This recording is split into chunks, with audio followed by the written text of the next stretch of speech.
स्वराज का सरकार आती है बिहार में, लोग हमें समर्थन देते हैं, तो सबसे पहला होगा, प्रशांत जी भी ने कहा और हम भी कह रहे हैं आपके माध्यम से, कि नेत्रहाट टाइप से सबसे पहले अनुमंडल स्तर पर एक एक स्कूल खुलेगा, जिसमें वहाँ का शिक्षक उसी में रहेंगे, वार्डन रहेगा, लोग रहेंगे, स्टूडेंट भी रहेगा और गुणवत्ता वाला शिक्षा दिया जाएगा। उसके बाद जो है कि इसी को ब्लॉक स्तर पर खोला जाएगा और ब्लॉक स्तर के बाद जो है इसको पंचायत लेवल पे हम लोग ले जाएंगे। दूसरा चीज़ है कि स्वास्थ्य का अगर हम बात करें तो देख लीजिए क्या हालत है पीएमसीएच में। है क्या कि रिसोर्सेज कम है, रिक्वायरमेंट ज़्यादा, ओवरलोड हो गया, बहुत ओवरलोड हो गया। आप हमारे पालीगंज में जाके देखिए, अभी एक अस्पताल बना 36 बेड का रतपुरा में, आप जाके देखिए कि उसमें अभी तक विधायक जी उद्घाटन भी कर दिए, स्वास्थ्य मंत्री जी उद्घाटन कर दिए और भैया उसमें अभी तक इलाज नहीं हो रहा, बेड ऐसे ही फैल रहा है। तो इन तमाम चीज़ों को देखते हुए जाहिर से बात है कि लोकल स्वास्थ्य व्यवस्था हमारे तरफ से किया जाए कि लोगों को पटना न जाना पड़े। अभी क्या हो रहा है, आप कुछ भी जाओ पीएचसी में जाइए, आपको सिर्फ रेफरल अस्पताल बनेगा, खाली रेफर करेगा। आप जाइएगा, घुटना में चोट लगा, बाइक से गिर गए, आपको क्या करेगा, रेफर, यहाँ से रेफर करेगा एम्स और पीएमसीएच।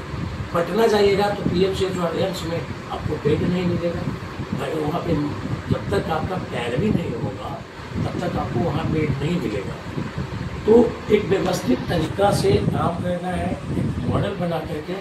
अभी देखिए कि बता रहे कि आप किसी भी अस्पताल में जाइए, एक लिस्ट लगा होता है जिसमें 68 दवा फ्री में लोगों को देना है।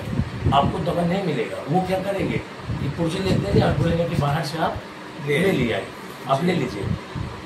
जो गरीब है, अति पिछड़ा, जो महिलाएं हैं, गरीब गुरबा है, सबसे ज़्यादा प्रसव का मामला हमारे यहाँ। सबके पास पैसा नहीं है कि मैक्स अपोलो फोर्टिज में जाके पटना एडमिट हो जाए। जी जी।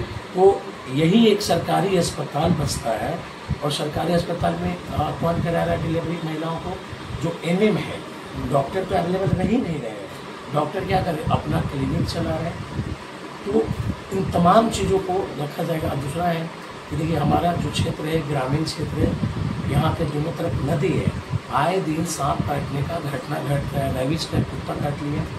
तो इंजेक्शन के लिए लोगों को यहाँ सोचना पड़ता है, जो कि गवर्नमेंट की तरफ से ये फ्री है। चलिए तमाम चीज़ों को संज्ञान में है, सबको है। तो ये जनता का सुंदर राज का हम बात कर रहे हैं,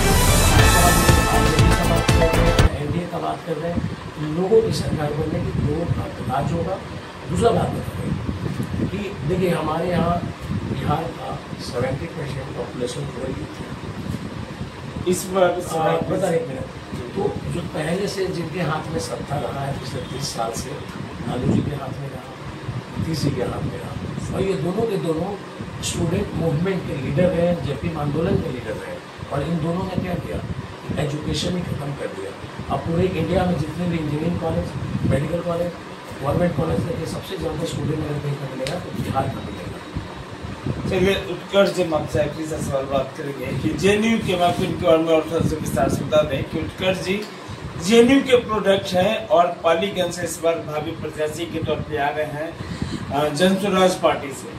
अभी हाल ही फिलहाल में बहुत ही बड़ा समस्या क्या है कि इनकी पार्टी के द्वारा यहाँ पर कार्यकर्ता सम्मेलन, समझे कि जन स्वराज के द्वारा यहाँ भव्य सम्मेलन हुआ, जिसमें उत्कर्ष जी का सबसे महत्वपूर्ण रोल था, क्योंकि यह जनसेवक के तौर पे काम करते हैं। पार्टियां तो बहुत बड़ी बड़ी पार्टियां हैं, लेकिन जो जनता के बीच में जाता है वही पार्टी, वही रियल हीरो कहा जाता है। उसी को लेकर हम, क्योंकि जेएनयू बार जेएनयू से आकर के ये जनसेवक के तौर पे काम कर रहे हैं, इनसे आकर के कहेंगे कि सर इस बार जनता भी जागरूक होगी, जनता करे कि न जात में, न पात में, न पैसा पे, न वोट देंगे, हम वोट देंगे विकास के मुद्दे पे। आपका क्या राय है पाली की जनता से? देखिए सबसे बड़ा आपने जब जेएनयू का नाम लिया है तो हम आपको बता दें कि जेएनयू से हमारा रशियन लैंग्वेज और दिल्ली में 2019 में कोविड है, उसके पहले हम एक मेडिकल टूरिज्म के लिए काम करते थे, इंटरनेशनल मार्केट देखते थे। कोविड आया, लॉकडाउन हुआ, हम यहाँ आए। उसके पहले भी 2005 से हम जो है राजनीतिक रूप से सक्रिय दिल्ली में भी रहे, जेएनयू में रहे। तो कांग्रेस का स्टूडेंट विंग था, NSUI उसके राष्ट्र कई पदों पे रहे, यूथ कांग्रेस के कई पदों पे रहे, कांग्रेस के कई पदों पे रहे, इंडिया अलायंस के लिए कई पदों पे रहे, काम किया।